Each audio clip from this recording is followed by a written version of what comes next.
A famous Chinese saying in depicting the art of combat states, "The hands are like swinging doors. The feet are the real weapons." Capable of generating tremendous force, the legs are the most powerful natural weapons a human being possesses for the defense of his life. Perhaps few men have known this better than Korean Taekwondo master Hwang Jang-Lee.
Of the 6 primary areas of the foot that may be utilized as weapons, the ball of the foot is perhaps the most well known. Here we see it used in frontal position against the solar plexus. With the foot cocked perpendicular to the lower leg, it may also be used to strike horizontally. The second weapon is the instep. At the point of contact, the toes are held extended, and there is tension felt in the Achilles tendon. The back of the heel is the third weapon. To be used effectively, the foot must be held in this position. The fourth weapon is the inside ankle. While striking, tension should be felt just above the foot's arch. The fifth weapon is the outside ankle, the hardened bone of which is used in striking an opponent. The sixth and final weapon is the back knife edge of the foot, which follows the natural line of support extending down the leg.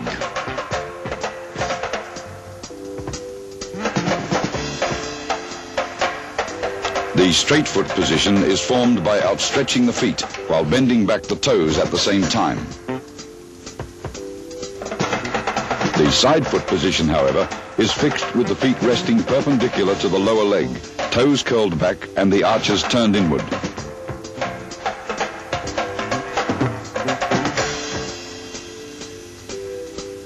Muscles and tendons, when subjected to excess tensile strain, lose their elastic restoring force, much like a rubber band that once overstretched either snaps or loses its resiliency. By swinging the leg up, held straight, muscles are stretched dynamically as opposed to the static elongation produced by other methods.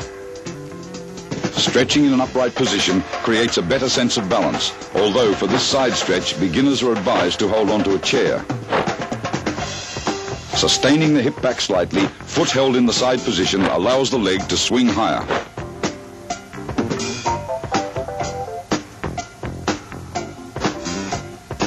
A state of equilibrium between all the antagonistic muscles which align our skeletal structure creates the balance essential to proper kicking.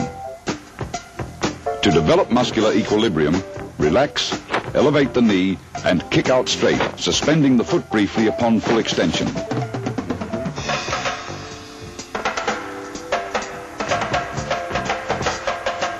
Spring, or bound, is the correct origin of all kicking motion. The greater downward force of the toes against a lesser and opposite force in the ground produces an upward acceleration, the speed of which is determined by elastic strength in the arch of the foot. Without spring, kicks lose both speed and power. Skipping rope will help to develop spring.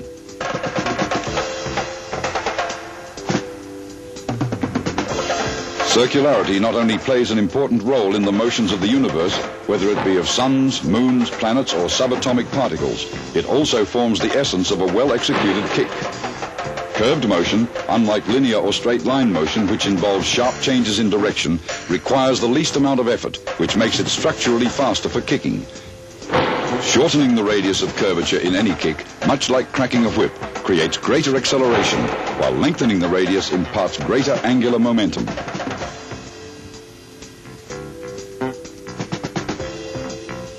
The pelvis may be divided along 3 axes. The first, or x-axis, runs horizontally from one hip to the other.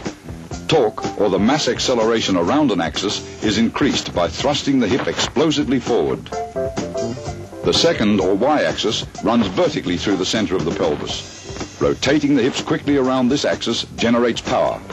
The torso remains fixed, the waist elastic and flexible. The third, or z-axis, runs centrally between both hips from stomach to back. Motion along this axis lends to the kick the added momentum of the reverse half of the body. Hip thrust must be well timed with spring to be effective.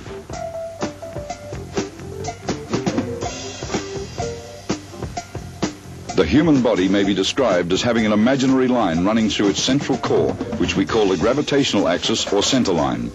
This is the line upon which the rotational forces of the body rest in balance. Force directed toward but short of the center line will have little effect on an opponent's equilibrium and may be deflected by his body rotation.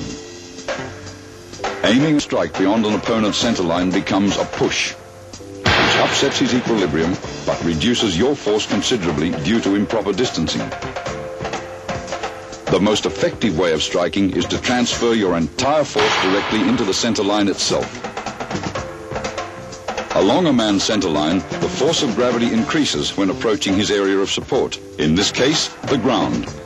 The point at which all forces, especially the effect of gravity, act upon an object is called the center of gravity, or balance point.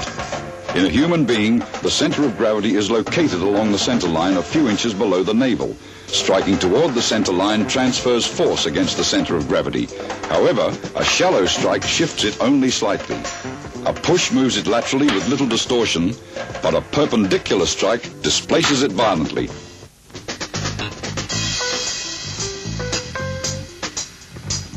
Of the 8 basic kicks, the front kick, although appearing simple, is very often performed incorrectly. The weapon utilized is the ball of the foot in the straight position. To kick properly, spring your knee up high. Thrust forward with the hip, extending the foot out straight. Keep your kick side shoulder back while leaning slightly forward at the waist to maintain balance. Do not kick targets beyond the angle of the raised knee or swing the leg up, causing undue pressure upon the knee joint. Notice the kicking foot springs up in an arc, reaching the back of the thigh just prior to hip thrust. Observe the whip-like quality of the entire motion, a characteristic of any proper kick. Against an opponent, kick perpendicularly into his center.